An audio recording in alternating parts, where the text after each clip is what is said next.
El sábado 16 de julio del año 2005, amaneció tranquilo.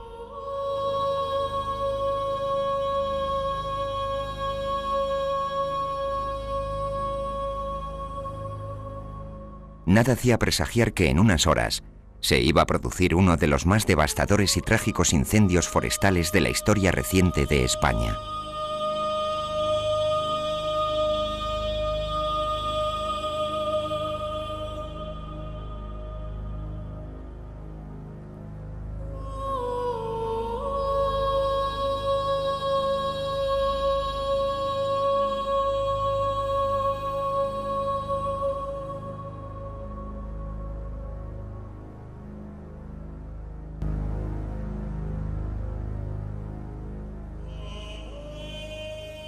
Ocho días de julio.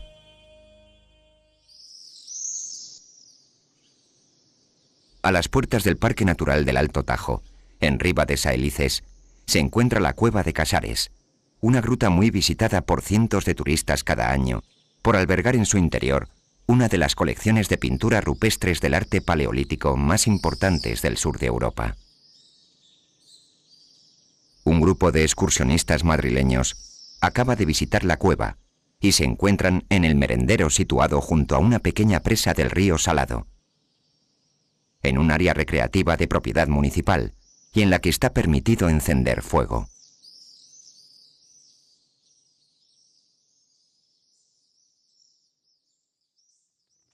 Son las 14:30 horas.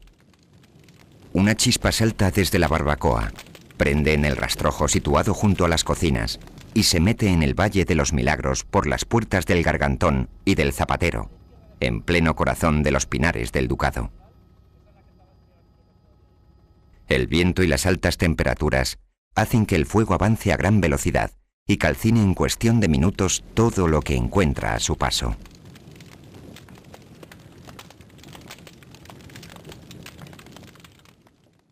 A las 14:40 horas, se recibe la primera llamada de alerta en el 112, avisando del incendio.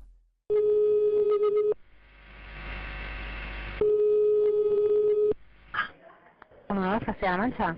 Hola, buenos días. Buenos días, ¿le ocurre algo? Se ve de salir humo aquí en Ribas de Silices, aquí hacia la cueva se ve de salir humo. ¿En Ribas de Silices, me dice usted? Sí.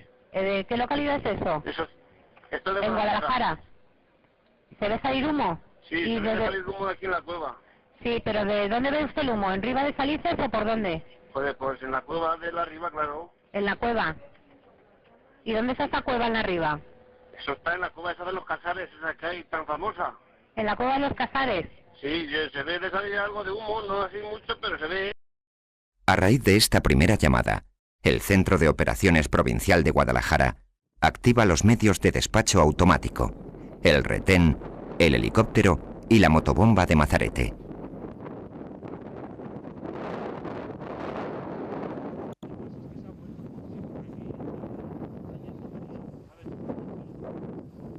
No han pasado 5 minutos desde la primera llamada y a las 14:45 el satélite del Laboratorio de Teledetección de la Universidad de Valladolid, situado en el espacio, a más de 36.000 kilómetros de distancia de la Tierra, ya detecta un pavoroso incendio en Guadalajara, que emite una potencia calorífica de 166 megavatios, la misma que produce una central nuclear de primera generación como la de Zorita.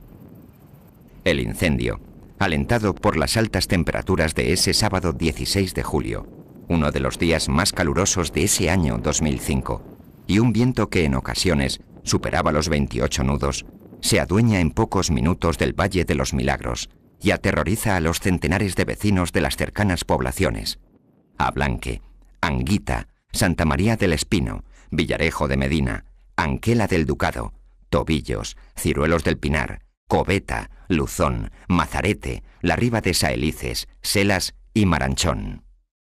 Aquel 16 de julio del año 2005 yo me enteré del incendio a las 3 menos 10 cuando una vecina me dio la alerta que se veía bastante humo que venía del Pinar.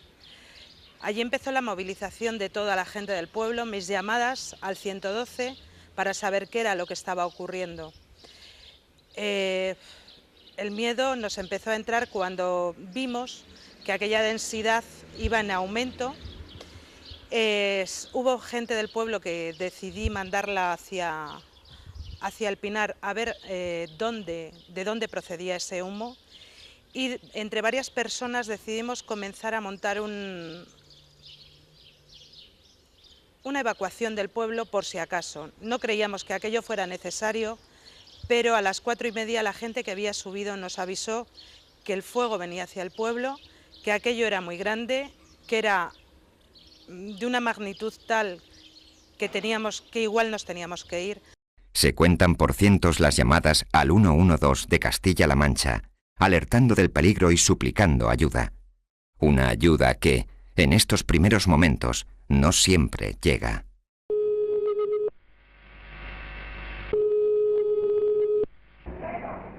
¿112 Castilla-La Mancha? Hola, buenas tardes. Dígame. Mire, vamos a ver, le llamo desde Ribas de Felices. Hay un incendio y creo que le habrán llamado ya varias veces. Sí. Lo que quiero es que indique ahí a la central de incendios que si no mandan medios aéreos esto se va a meter al Pinar, pero ya mismo hay un incendio grandísimo. Hay un helicóptero forestal mandado. No hay nada, pero vamos. Está mandado, señor. Tardará en llegar, pero está mandado. Un helicóptero, un retén y una motobomba. Sí, lo entiendo. Pero le quiero decir que si no mandan los medios aéreos, con el viento que hace se va a meter al Pinar y eso no lo van a poder apagar. Ya, pero que los medios aéreos están mandados. Que se lo han mandado ya. Un helicóptero forestal. Vale, gracias. Adiós. Adiós.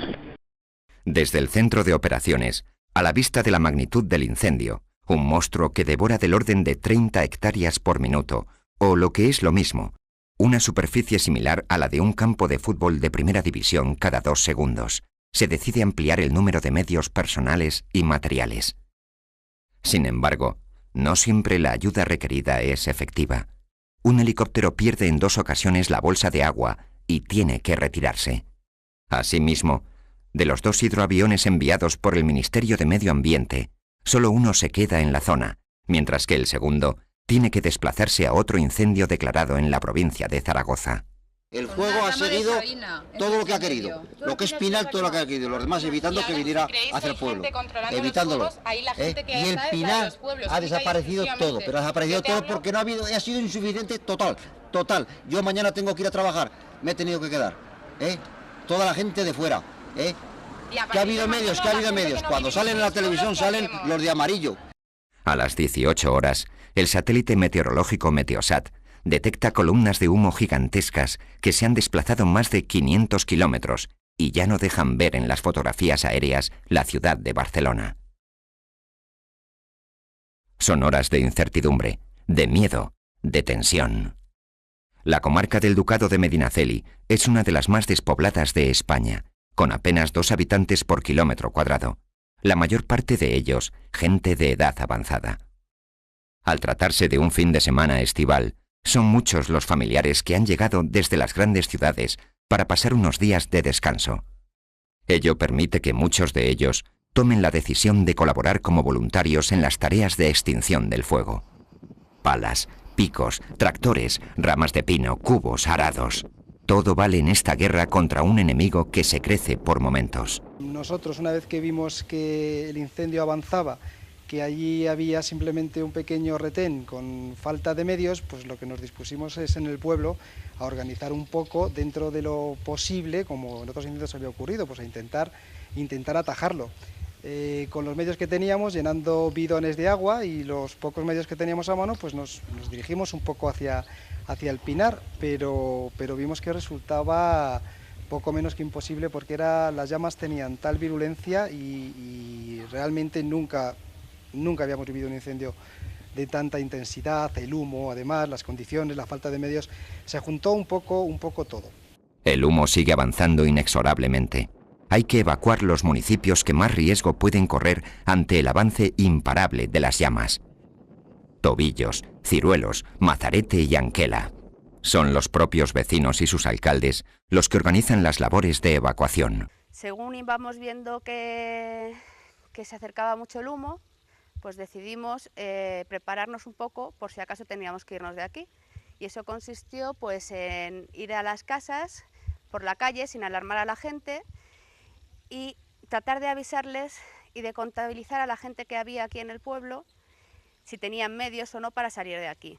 Entonces, luego, tratando de no asustarles, aunque el miedo ya lo teníamos, se trataba de decirles que cogieran las cosas que tenían más a mano, como medicinas, documentación, llaves y dinero, y estar preparados y que no salieran de sus casas. Y era muy difícil porque todo el mundo quería salir a la calle a ver dónde estaba el fuego y por dónde venía. Ancianos, mujeres y niños son evacuados en autobuses y vehículos particulares hasta Maranchón, donde son alojados en casas particulares y en recintos públicos. Allí serán atendidos por voluntarios de Cruz Roja, Protección Civil y, sobre todo, vecinos que se vuelcan con ellos. Sin embargo, no dejan de pensar en lo que han dejado atrás.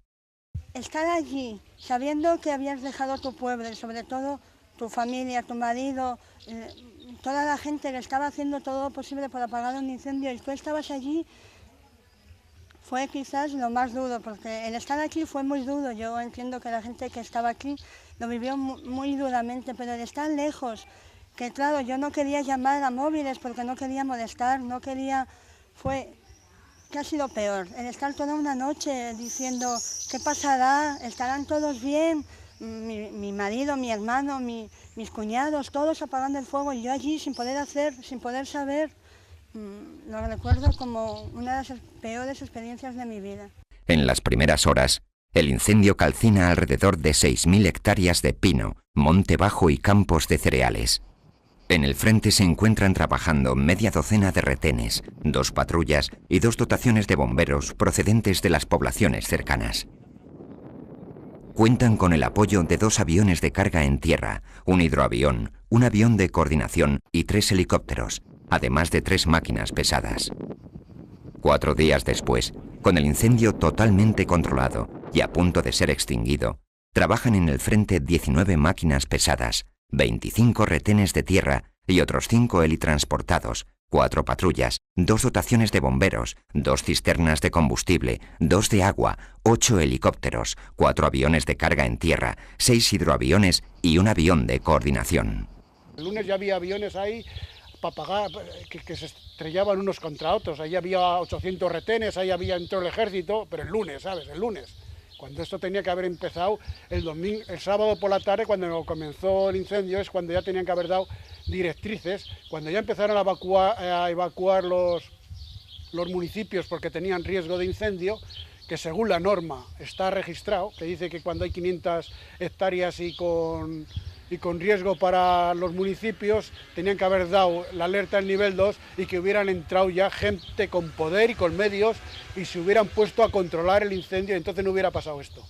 Con la llegada de la noche, los medios aéreos han de retirarse, quedando a solas frente al fuego los cientos de voluntarios que aún no han descansado y los retenes de tierra que no han podido ser relevados.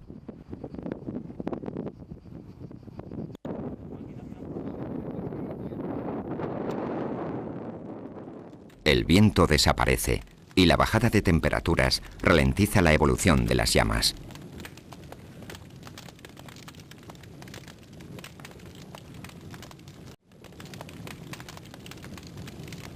Los voluntarios controlan los focos más próximos a los núcleos urbanos, mientras que los evacuados desconocen la suerte que están corriendo sus viviendas.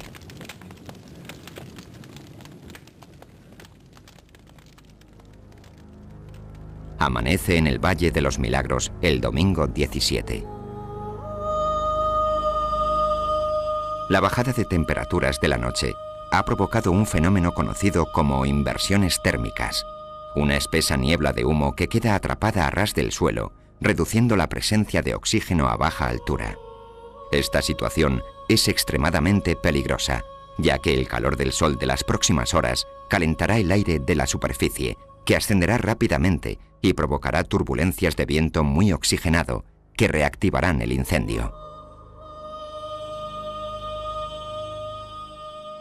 La situación al mediodía del domingo 17 es tan grave que desde el centro de operaciones se ordena la incorporación de nuevos retenes a las tareas de extinción del incendio. Entre ellos, el de Cogolludo, que es enviado a proteger el municipio de Santa María del Espino. Hasta allí llegan los componentes del retén: Manuel Manteca, Luis Solano, Sergio Casado, Marcos Martínez, Julio Ramos, María Mercedes Vives, Ángel Juberías, Alberto Cemillán, Jorge César Martínez y José Ródenas. Al mando, el auxiliar del técnico de extinción, Pedro Almansilla. Son las 4 de la tarde y el retén de Cogolludo se prepara para entrar en acción en la Plaza Mayor de Santa María del Espino. Allí se les incorpora Jesús Abad, funcionario del ayuntamiento de la localidad soriana de Arcos de Jalón, quien acaba de llegar a bordo de su camión autobomba para aportar más medios a los trabajos de extinción. Unos minutos más tarde, la comitiva llega hasta las estribaciones del Cerro del Otero, en el barranco de la Hoz, en pleno Valle de los Milagros. Allí se encuentran numerosos voluntarios que observan cómo las llamas llegan desde dos frentes. Ello no impide que el retén de Cogolludo se ponga en marcha y ascienda a la cima del cerro.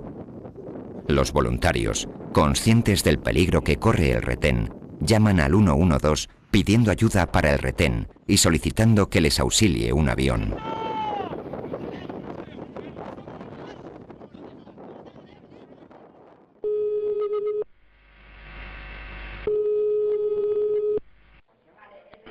Castilla-La Mancha. Hola, que mira, le llamo al incendio de Santa María del Espino.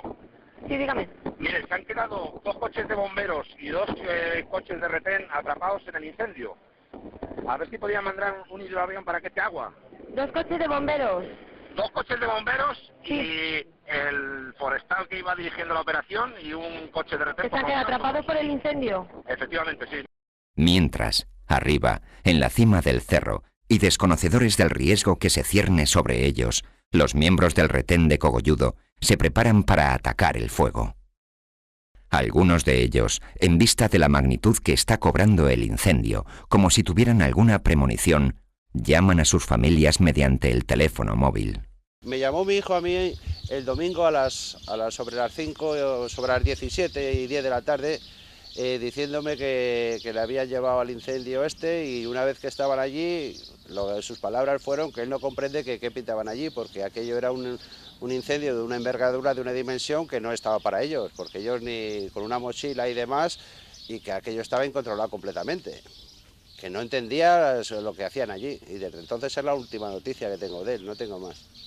Entonces le dije, claro, que tuviera cuidado, que no se metiera si lo veía eso, pero vamos, que no, y nada más. Cuando apenas el retén lleva 10 minutos atacando las llamas de la cima, 2 frentes de fuego, procedentes del fondo del barranco, pasan ante ellos a gran velocidad, sin darles tiempo a preparar la fuga. La fortuna hace que solo se salve Jesús Abad, el conductor de la motobomba, llegada desde Soria en apoyo del retén de Cogolludo. Jesús Abad se pone inmediatamente en contacto con el 112 para pedir ayuda.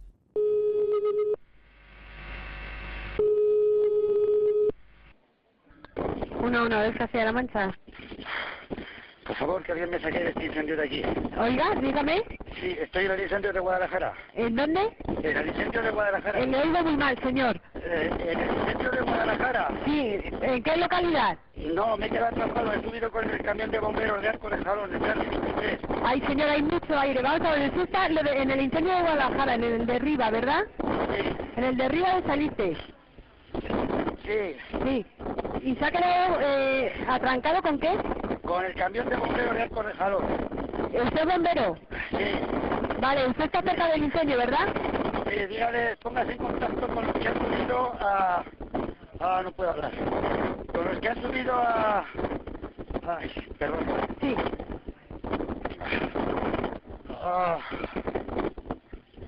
Ay. Señor, ¿usted está atrancado con un coche? No, con el camión. ¿Con el camión de bomberos? Sí, sí. Sí, pues le vamos a poner en contacto con sus compañeros. No cuelgue, por favor. No, sí. Si es que mis compañeros han salido corriendo. A mí no me ha dado tiempo. ¿No le ha dado tiempo? Sí. Vale, pues... Con los que han subido a... Ay. Mis compañeros lo saben, los que han salido... Ay, disculpe, no cuelgue, señor. No cuelgo. Los minutos corren y la preocupación empieza a cundir en el ánimo de los voluntarios de Santa María del Espino. ¿Qué viene por allá? Ya viene. ¿Qué problema con los bomberos? Los bomberos se han quedado ahí, seguro. ¿Has subido contigo que había una chica rubia en el furgón? No, venía conmigo. Le he dicho, Se han metido los dos camiones hasta allá, nos han dicho venir por aquí para abajo. No entréis por aquí, no tienes salida al camino. No entréis por aquí, os esperéis aquí. Insisten en sus llamadas al 112, interesándose por la suerte del retén.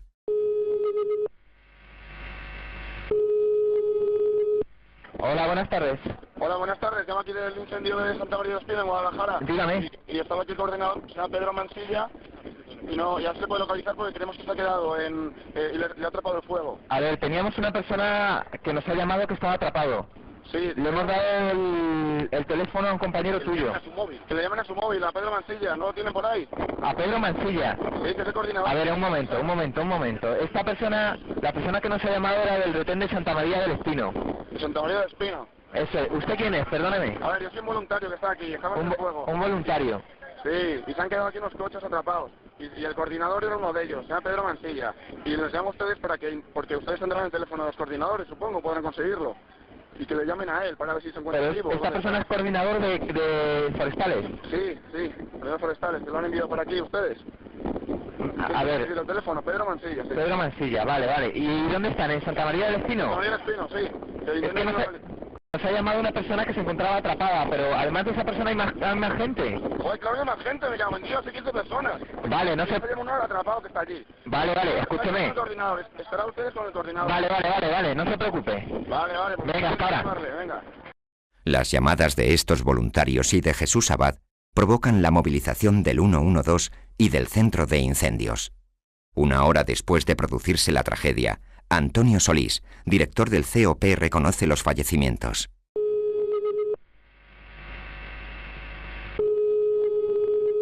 ¿Sí? Es Antonio Solís. Vale, venga, sí, iba a llamarle. Pásamele. Sí, dime, Antonio. Oye, parece ser que hay 3 fallecidos como mínimo en Santa María del Espino. Sí. Bueno, entonces estas cosas yo no sé cómo se procede. ¿Es un fallecido? No, parece ser que hay más, ¿eh? Hay más. Han encontrado 3 en un coche y es posible el retén de Cogolludo y Pedro Mansilla que iba con ellos. O sea, como mínimo hay 3. Como mínimo 3 que han sido encontrados en un coche, pero es que tememos que hayan sido todos. Aunque la Administración tiene confirmada la muerte de los miembros del retén de Cogolludo a las 18:30 horas, los familiares no tienen constancia de ello hasta 2 horas después, cuando todas las televisiones abren sus servicios informativos de las 21 horas con la noticia de los fallecimientos. Pues yo ya por los medios fue cuando oí en la televisión que sobre las noticias un avance informativo de que había 11 desaparecidos. Claro, yo entonces le llamé, pues intenté llamarle, claro, al no contestarme, llamé al 112, llamé a varios sitios, a la empresa, nadie me daba ninguna solución, ninguna contestación y cogí el coche y me desplacé a la zona. Y allí en la zona fue sobre las 11 de la noche cuando me enteré que mi hijo estaba muerto. La trágica muerte de los miembros del retén de Cogolludo precipita los acontecimientos. La Administración decreta el nivel 2 de alerta, constituye el centro de mando avanzado, crea un mando único para la coordinación del incendio, el centro de coordinación de actividades y un centro de crisis en la Moncloa. En unas horas, se movilizan todos los medios disponibles tanto por parte de la Junta como del Ministerio de Medio Ambiente y la propia Diputación Provincial de Guadalajara. Jesús Abad, el funcionario de Arcos de Jalón, que se encontraba ayudando al retén de Cogolludo en el momento de producirse los hechos, es trasladado hasta el Hospital General de Guadalajara para ser asistido de las quemaduras sufridas en Santa María del Espino. Su relato de los hechos es escalofriante. Primeros que salieron, además el primer coche estaba ya casi arriba, desde donde lo veía yo el primer coche yo creía que estaba arriba del todo, porque dije, estos se han escapado. Los que nos quedamos abajo sí, dije, bueno, pues... Pero en fin, no nos dio tiempo. Ya te digo que el huracán de fuego fue muy grande. No pensaba yo que ese fuego, yo creo que es que nos vio y dijo, vosotros sois míos. Vino por nosotros, ¿sabes? Porque estaba muy lejos. Y de buenas a primeras, pues, humo negro ya te llama y empiezas a temer, dices, esto ya se ha cambiado, se ha vuelto. Y ya la siguiente vez que volvimos a la cabeza, asomaban ya las llamas y ya pues a montar los coches para salir y ya no nos dio tiempo, ya nos enganchó, ya, pero una especie de como si fuera una ola gigante, pero en fuego. Bueno, ya me ves. Yo me agazapé en el camión, los equipos que llevamos protegen. Esa misma noche, la vicepresidenta del Gobierno Nacional, María Teresa Fernández de la Vega, y el presidente de Castilla-La Mancha, José María Barreda, llegan hasta Alcolea del Pinar para conocer de primera mano lo ocurrido. Y no ha habido ni un avión, ni un coche de bomberos, ni una pala. Estaban cerca a 200 metros. Los acontecimientos de las últimas horas provocan la ira de los vecinos de la comarca, quienes muestran sin tapujos su enfado ante los responsables políticos.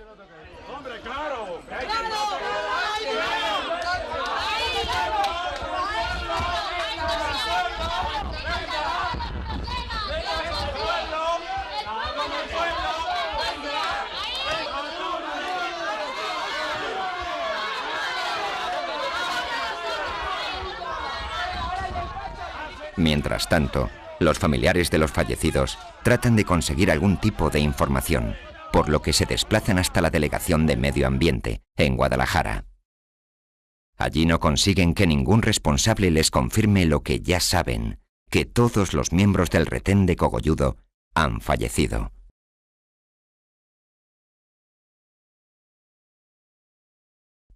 Durante horas, deben aguardar una tensa espera que les lleva desde el edificio de la delegación a las salas del Hotel AC, donde se decide reunirlos. Aquellas largas horas aún no han sido olvidadas por las familias de las víctimas. Pues fuimos a Alcolea, a ver, porque allí se supone que estaba el centro de información o que te iban a decir algo, allí nadie te decía nada tampoco. Lo único, o bien tenían desconocimiento o te engañaban, diciendo, primero nos dijeron que los tenían en Maranchón, después que nos bajáramos aquí a Guadalajara, y allí entre eso preguntando a varios y nadie supo decirnos nada absolutamente. La entrada de nuevos medios, que quintuplican los existentes en las primeras 48 horas, permite que el jueves 21 de julio, a las 9:30 de la mañana, se dé por controlado el incendio. Es el momento aprovechado por la consejera de Medio Ambiente, Rosario Arévalo, para dimitir de su cargo, convirtiéndose en la primera y única responsable política que dimitió por este suceso. Y en ese mismo momento le he pedido al presidente de Castilla-La Mancha, José María Barreda, que acepte mi dimisión. Pero le he pedido muy especialmente que me deje comparecer en las Cortes Regionales de Castilla-La Mancha para poder explicar lo ocurrido. Soy una persona que está en política porque tengo fuertes convicciones y no como desgraciadamente ha ocurrido en otros tiempos y otras personas que se aferran al cargo. Yo no, yo lo hago por convicción política. Atrás quedan, además de las 11 víctimas mortales, un total de 13.000 hectáreas de bosque calcinadas, 5,5 millones de pinos quemados y otros 5 millones afectados en mayor o menor medida.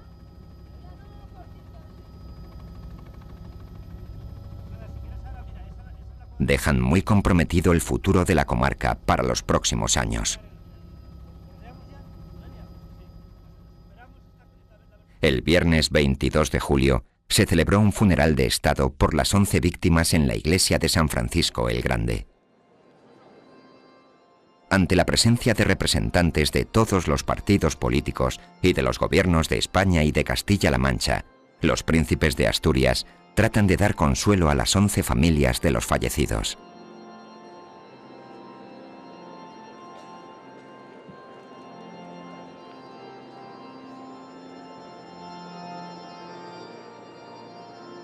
Un día después, el presidente de Castilla-La Mancha viaja hasta Luzón a fin de mantener una reunión con los alcaldes de la zona. Allí, tiene que soportar, una vez más, la ira de los vecinos de la comarca, muy sensibilizados aún por todo lo sucedido.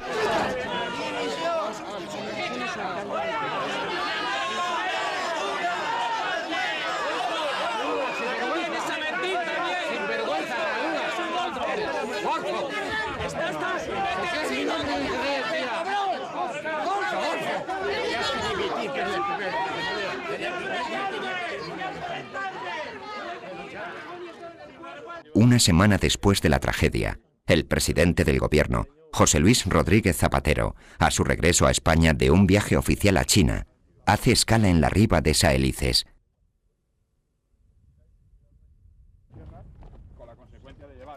Miembros de los retenes de extinción de incendios tratan de explicarle lo sucedido. El jefe del Ejecutivo promete la declaración de zona catastrófica para la comarca y la llegada de nuevas inversiones. José Miguel del Castillo, alcalde socialista de Ablanque, recorre los pinares calcinados de su municipio, uno de los más afectados por el incendio.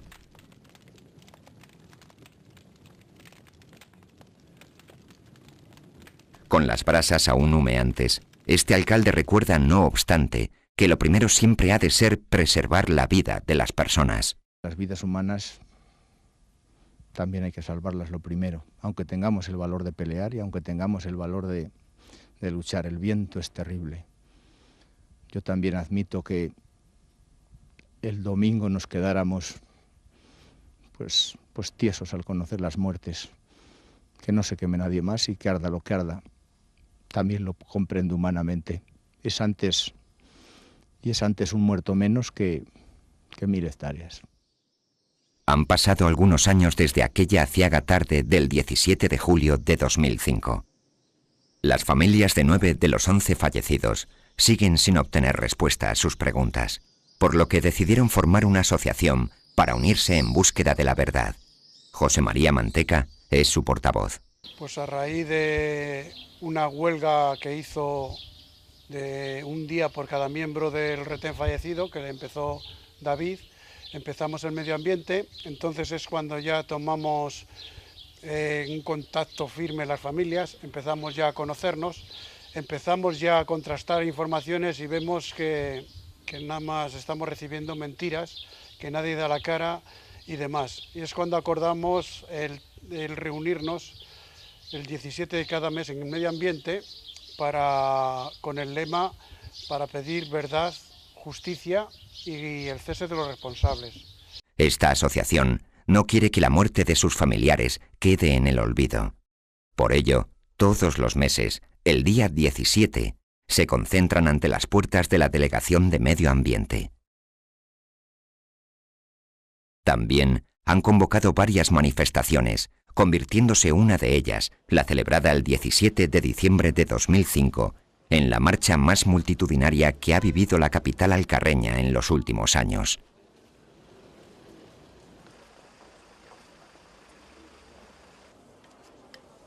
En paralelo, esta asociación de familiares se ha personado como acusación particular para exigir responsabilidades penales a todos aquellos que de una manera u otra están relacionados con el fallecimiento de sus seres queridos. Esta acción judicial ha conseguido que el Juzgado de Instrucción número 1 de Sigüenza haya imputado a una treintena de personas, entre excursionistas y responsables políticos, entre los que se encuentran la exconsejera de Medio Ambiente, Rosario Arévalo, y el delegado provincial de esta consejería en Guadalajara, Sergio David González Ejido. Los excursionistas son el origen del problema, es decir, ellos son los que se descuidan, ellos son los que no vigilan, ellos son los que no están atentos y ellos son los que dan lugar a, utilizando un combustible incluso que no estaba aconsejado, pues determinan el que se produzca el incendio. Lo que ocurre es que ellos son el origen, pero luego después en el proceso de extinción pues se cometieron errores de bulto, negligencias, omisiones, en fin, cosas que ya sobradamente son conocidas y que son los que dan lugar a esa imprudencia por omisión que se les exige a ese grupo de personas que no hicieron todo lo que debían haber hecho. Este medio ha intentado sin éxito obtener reiteradamente alguna declaración de los responsables políticos de la Junta en Guadalajara en el momento de ocurrir los hechos.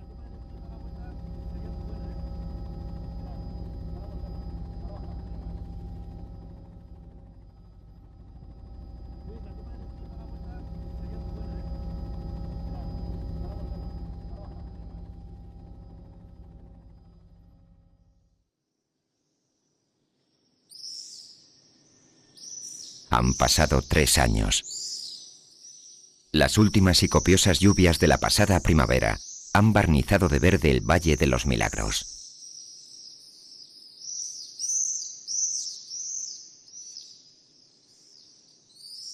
será necesario que transcurran más de 50 años para que el paisaje recupere la imagen que le ha acompañado los últimos 200 años.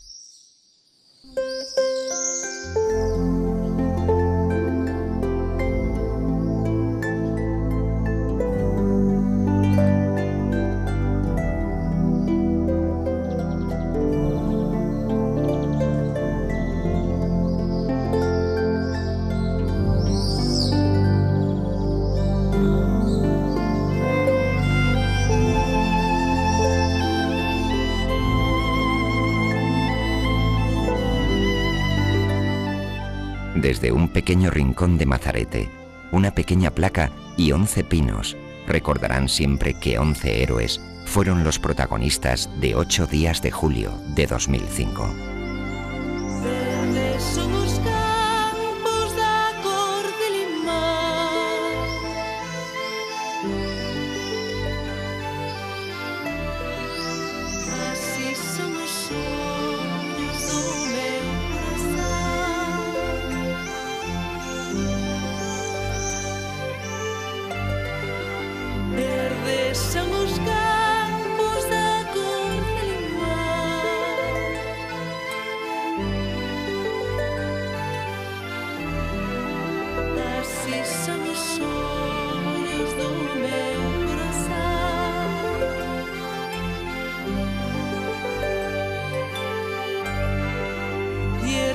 Vos mantendes que tras o verán e eu das lembranzas do meu corazón.